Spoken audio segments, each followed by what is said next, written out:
আমরা তো রোজকার জীবনে কত রকমের কাপড় পরি তাই না?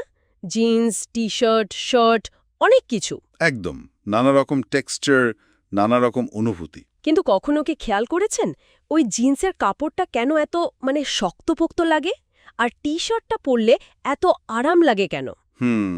এটা কিন্তু দারুণ একটা প্রশ্ন। আর এর উত্তরটা লুকিয়ে আছে কাপড়টা কিভাবে তৈরি হচ্ছে তার মধ্যে। ঠিক, আজকে আমরা ঠিক এই বিষয়টাই বোনা বা ওভেন আর নিটেড কাপড়ের পার্থক্যটা নিয়েই কথা বলবো। আমাদের হাতে একটা টেক্সটাইল অ্যানালিসিস আছে, আর একটা ইউটিউব ভিডিও থেকেও কিছু তথ্য নিয়েছি। হ্যাঁ, আমাদের উদ্দেশ্য হলো এই উৎসগুলো থেকে পাওয়া তথ্য দিয়ে পুরো ব্যাপারটা যতটা সম্ভব সহজ করে তুলে ধরা, যাতে একটা স্পষ্ট ধারণা তৈরি হয়। দারুণ, তাহলে চলুন শুরু করা যাক। একদম গোড়া থেকে যদি শুরু করি, তৈরির প্রক্রিয়াটা। আচ্ছা, বোনা বা ওভেন কাপড়ের কথাই ধরুন আগে। এটা তৈরি হয় দুটো আলাদা সুতোর সেট দিয়ে। একটা যায় লম্বালম্বি, টেক্সটাইলের ভাষায় যাকে বলে ওয়ার্প। আচ্ছা।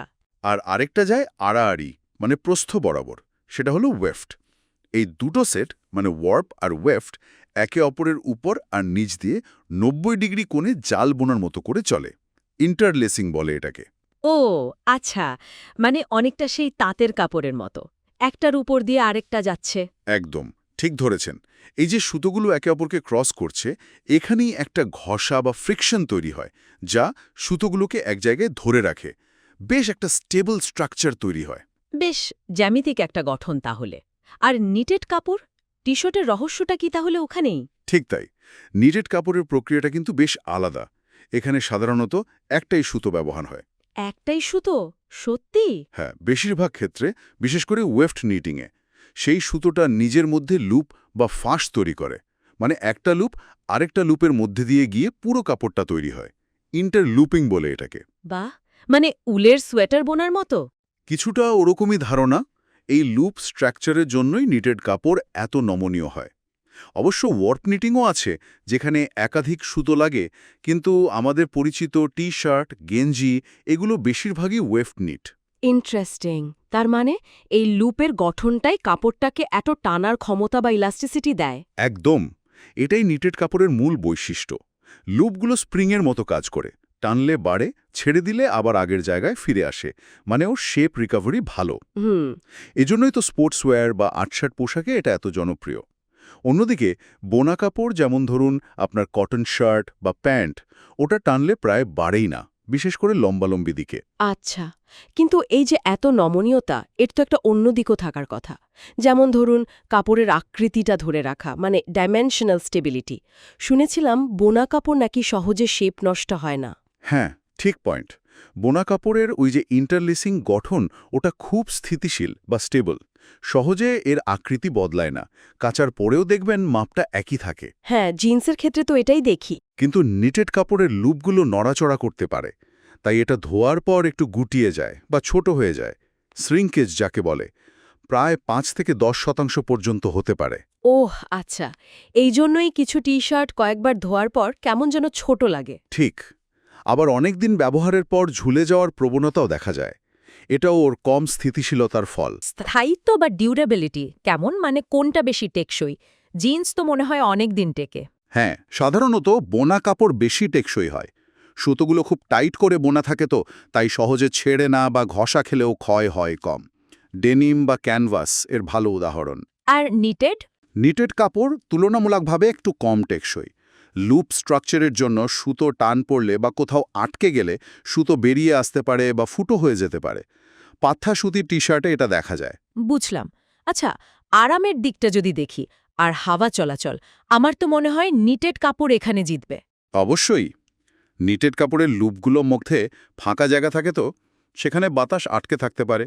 তাই এটা শরীরকে গরমও রাখতে পারে, আবার হাওয়া চলাচল ভালো হওয়ায় গরমকালে আরামও দেয়। স্কিনের সাথে ব্রিদিংটা ভালো হয়। ঠিক, আর্দ্রতাও শুষে নিতে পারে ভালো। গরমের দিনে সুতির টি-শার্ট পরলে যে আরাম লাগে, তার কারণ এটাই। কিন্তু বোনা কাপড়ের গঠনটা বেশ ঘন হয়, তাই হাওয়া চলাচল কম।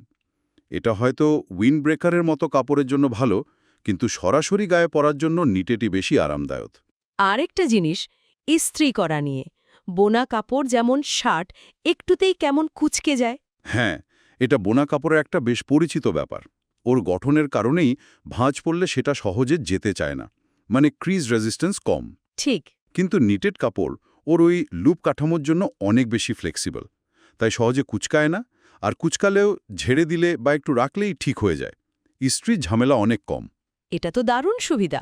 আচ্ছা, তৈরির প্রক্রিয়া আর খরচের দিকটা কেমন? শুনলাম বোনা কাপড় বানাতে নাকি বেশ ঝুঁকি। হ্যাঁ, কিছুটা জটিল।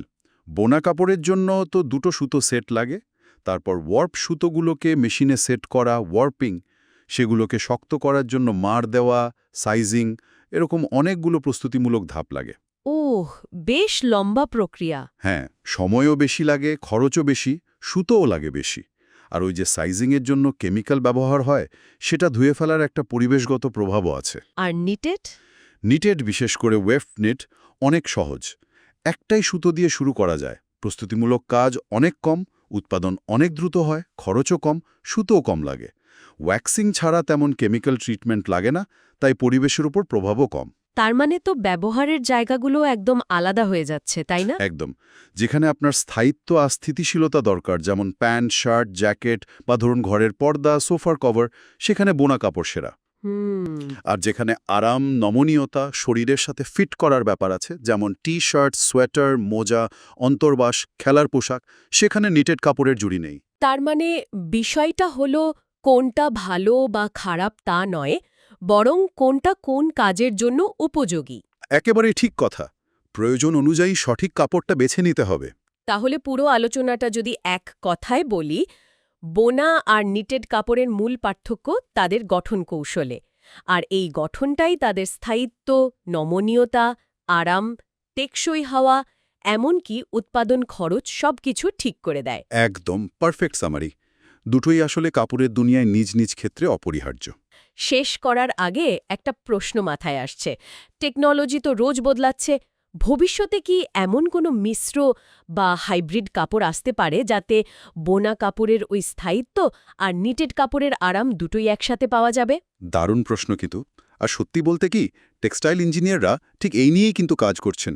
নতুন ধরনের ফাইবার তৈরি হচ্ছে, বিভিন্ন ফাইবারের মিশ্রণ, নতুন নতুন বুনন আর নিটিং কৌশল সব নিয়ে গবেষণা চলছেই। তার মানে সম্ভাবনা আছে। অবশ্যই আছে। হয়তো খুব শীঘ্রই আমরা এমন কাপড় দেখতে পাব যা এই চিরাচরিত বিভেদটাকেই হয়তো কিছুটা হলেও ঘুচিয়ে দেবে। এটা সত্যিই ভাবার মতো একটা বিষয়।